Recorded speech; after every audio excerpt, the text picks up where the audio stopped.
Thousands of people marched across Baltimore this weekend in multiple demonstrations, protesting racism and police brutality and demanding equal treatment under the law.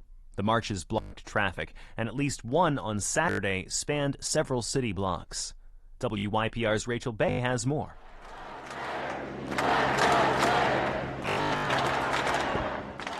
The large group assembled on North Charles Street in Old Goucher, some in cars, most on foot. As the march progressed across North Avenue and down Greenmount Avenue, people continued to join the protest. By the time the group passed the Baltimore City Correctional Center, then Douglas Homes, it looked like an endless river of people. George Floyd! George Floyd! Kelly Wallace was leaving her church and heading to the grocery store when she stumbled across the group.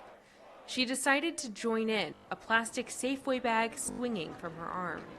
Why not? It's for a good cause. It's what we supposed to be out here doing. You know what I mean? A couple of police helicopters hovered overhead as she spoke. Her words were slightly muffled by the mask she wore to prevent the spread of COVID-19. We want people. Everybody say, oh, we homeless, we homeless, we homeless. Well, if we really homeless, then the color of our skin shouldn't even matter. We shouldn't even be out here today, but we are. So, no justice, no peace. For real. As the group emerged, people joined in the chants from the doors and windows of their homes. When the group passed the jail, people could be heard joining the chants and cheering from inside the brick perimeter. Don't shoot! Hands up! Don't shoot! Hands up! Don't shoot! Hands up! Don't shoot! People carried signs reading Black Lives Matter, signs listing the names of people killed by police, signs calling to defund police. Charles Wilson, who wore a Colin Kaepernick jersey, was one of many people whose signs had a Malcolm X quote. And on the other side of his sign, it read, "Nah, Rosa Parks." He said his dad encouraged activism from a young age.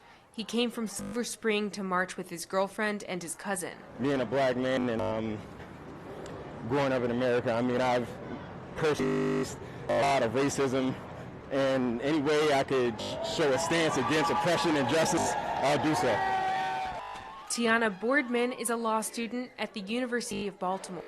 Her sign read, "I didn't go to law school to be murdered by you." Shouting over the chants around her, she said she wants to be a civil rights lawyer with a focus on violations by law enforcement and correctional officers. We're being killed by law enforcement for no reason. I want them to decriminalize black. It should be okay to be black. We shouldn't be punished for being black. We should be able to live like everybody else.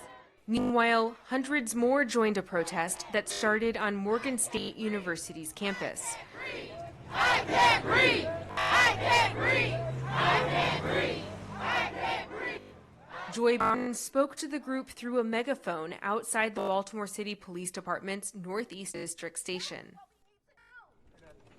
We cannot do this by ourselves. One person can make a change. A bunch of people can make a change. Enough people, we can change the entire planet. We got the whole globe screaming Black Lives Matter. There were more protests downtown Saturday night and during the day on Sunday, and still more are expected this afternoon. I'm Rachel Bay, reporting for 88.1 WYPR.